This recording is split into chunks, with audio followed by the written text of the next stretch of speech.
Praise the lord. ఆదికాండము 4వ అధ్యాయము. ఆదాము తన భార్య అయిన హవ్వను కూడినప్పుడు ఆమె గర్భవతి అయి కయీనును కని, యెహోవా దయ వలన నేనొక మనుష్యుని సంపాదించుకొన్నానెను. తరువాత ఆమె అతని తమ్ముడగు హేబేలును కనెను. హేబేలు గొర్రెల కాపరి, కయీను భూమిని సేద్యపరచువాడు. కొంతకాలమైన తరువాత కయీను పొలము పంటలో కొంత యెహోవాకు అర్పణగా తెచ్చెను. హేబేలు కూడా తన మందలో తొలిచూలున పుట్టిన వాటిలో క్రొవ్విన వాటిని కొన్ని తెచ్చెను. యెహోవా హేబేలును అతని అర్పణను లక్ష్యపెట్టెను. కయీనును అతని అర్పణను ఆయన లక్ష్య పెట్టలేదు. కాబట్టి కయీనుకు మిక్కిలి కోపము వచ్చి అతడు తన ముఖమును చిన్నబుచ్చుకొనగా, యెహోవా కయీనుతో, నీకు కోపమేలా? ముఖము చిన్నబుచ్చుకున్నావేమి?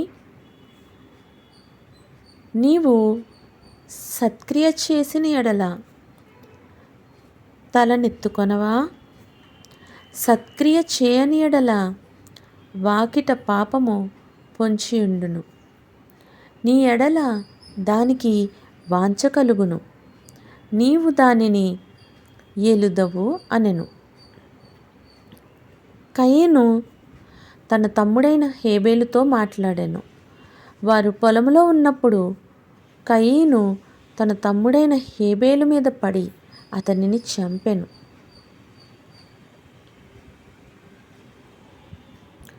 యెహోవా, నీ తమ్ముడైన హేబేలు ఎక్కడ ఉన్నాడని కయీనును అడగగా, అతడు, నేనెరుగను, నా తమ్మునికి నేను కావలివాడనా అనెను. అప్పుడు ఆయన, నీవు చేసిన పని ఏమిటి? నీ తమ్ముని రక్తము యొక్క స్వరము నేలలో నుండి నాకు మొరపెట్టుచున్నది. కావున నీ తమ్ముని రక్తమును నీ చేతిలో నుండి పుచ్చుకొనుటకు నోరు తెరిచిన ఈ నేల మీద ఉండకుండా నీవు శపింపబడిన వాడవు. నీవు నేలను సేద్యపరచునప్పుడు అది తన సారమును ఇక మీదట నీకియ్యదు. నీవు భూమి మీద దిగులు పడుచు దేశదిమ్మరివై ఉందువనెను. అందుకు కయీను, నా దోషశిక్ష నేను భరింపలేనంత గొప్పది. నేడు ఈ ప్రదేశము నుండి నన్ను వెళ్ళగొట్టితివి. నీ సన్నిధికి రాకుండా వెలివేయబడి దిగులు పడుచు భూమి మీద దేశదిమ్మరినయుందును. కావున నన్ను కనుగొనువాడెవడో వాడు నన్ను చంపునని యెహోవాతో అనెను. అందుకు యెహోవా అతనితో, కాబట్టి ఎవడైనను కయీనును చంపిన ఎడల వానికి ప్రతిదండన 7 అంతలు కలుగుననెను. మరియు ఎవడైనను కయీనుని కనుగొని అతనిని చంపక ఉండునట్లు యెహోవా అతనికి ఒక గురుతు వేసెను. అప్పుడు కయీను యెహోవా సన్నిధిలో నుండి బయలుదేరి వెళ్ళి ఏదెనుకు తూర్పు దిక్కున నోదు దేశంలో కాపురముండెను. కయీను తన భార్యను కూడినప్పుడు ఆమె గర్భవతి అయి హానోకును కనెను. అప్పుడతడు ఒక ఊరు కట్టించి ఆ ఊరికి తన కుమారుని పేరును బట్టి హానోక్ అను పేరు పెట్టెను. హానోకుకు ఈరాదు పుట్టెను. ఈరాదు మహూయాయేలును కనెను. మహూయాయేలు మతూషాయేలును కనెను. మతూషాయేలు లెమెకును కనెను. లెమెకు 2 స్త్రీలను పెండ్లి చేసుకొనెను. వారిలో ఒక దాని పేరు ఆదా, రెండవ దాని పేరు సిల్లా. ఆదా యాబాలును కనెను. అతడు పశువులు గలవాడై గుడారములలో నివసించు వారికి మూలపురుషుడు.